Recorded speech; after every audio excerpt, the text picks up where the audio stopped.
Hello guys, nandito tayo sa ginagawa nating Chevrolet Malibu. So umaandar na to siya guys. Umaandar na yung ginagawa nating Chevrolet Malibu.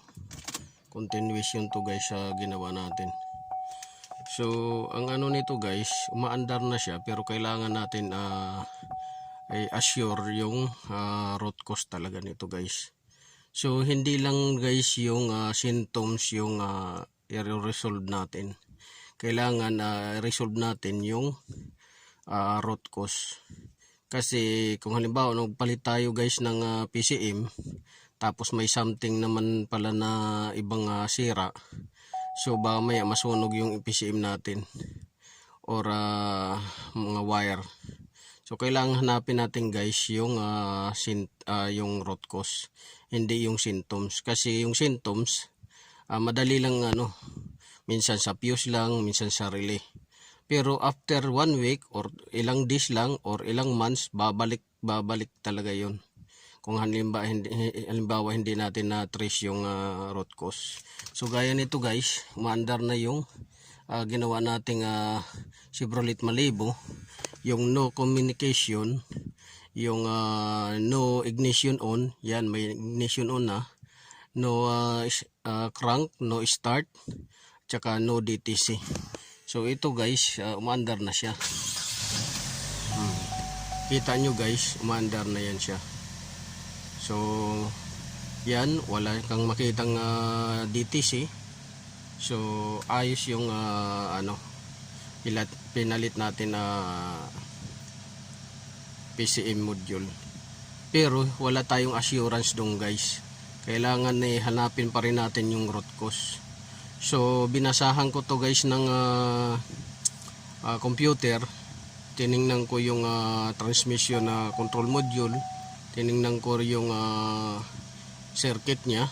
Pagka nag-shift ka sa shifter dito, pagka nag-shift ka shifter, so mayroon siyang failure.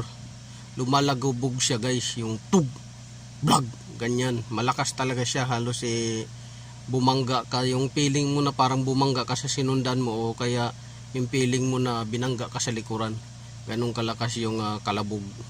So hahanapin natin lagi talaga yung root cause, hindi yung symptoms na i-resolve natin.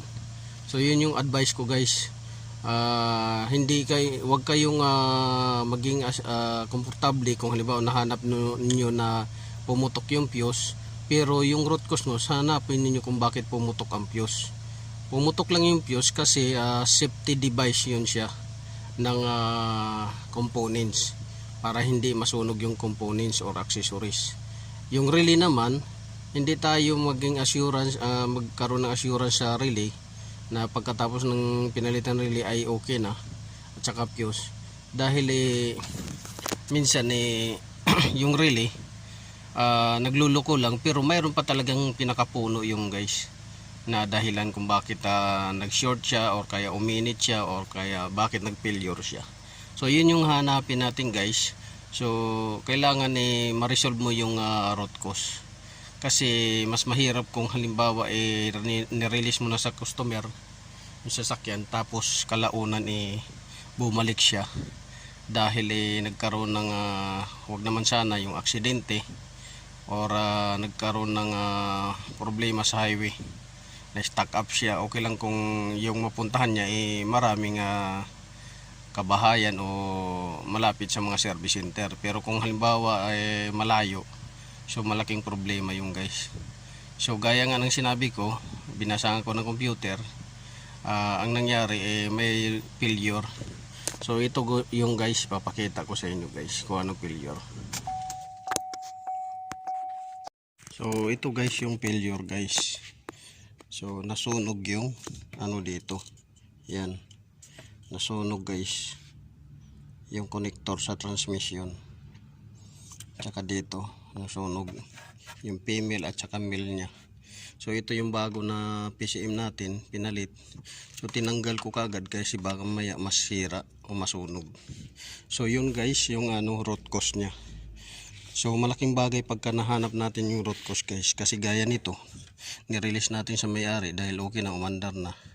Tapos ito pala maapektuhan uli, masunog, tapos ito nasunog. So malaking problema ang mangyayari yun. Tsaka magkakaroon tayo problema sa customer, magagalit yung customer guys. So yun lang guys yung maibibigay kong ano sa inyo. Kailangan i-resolve yung root cause, hindi yung symptoms guys. So babasahan natin to ng computer uli kung nandun pa rin yung DTC niya na engine control module. Ito tayo sa ginagawa nating Chevrolet Malibu, umandar na siya. Dahil sa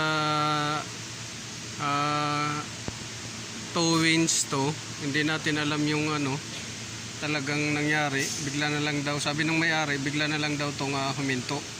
So ngayon na-trace natin na mayroon palang problema to sa transmission na control module niya, engine control module. So may something pala to na history na failure. Sunog yung transmission connector at saka yung valve body. Umaandar siya, nagsishift, pero ang code niya yan transmission control module no communication. So yan yung nakita kong sira na naman.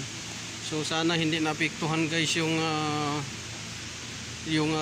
PCM. Ito na trace ko na may short yan sunog yung connector sa transmission nya, sunog guys.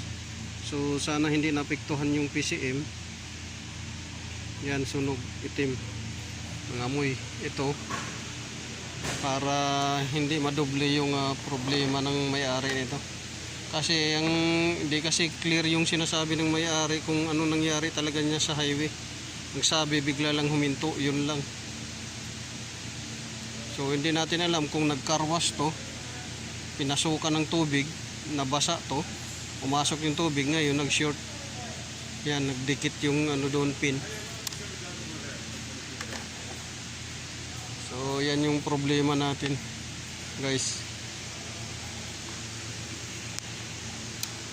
So yan guys, so na-trace natin yung root cause after na binasahan natin uli ng computer. So doon talaga yung niya sa engine control module, sunog yung valve body, sunog yung harness.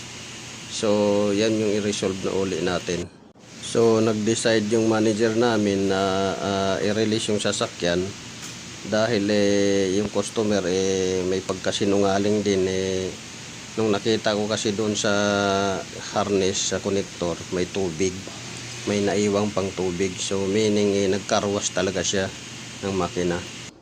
So ayaw ng manager namin na magkaroon kami ng problema dito sa customer na to kasi hindi nagsasabi ng totoo kung ano talaga ginawa niya sa sasakyan niya.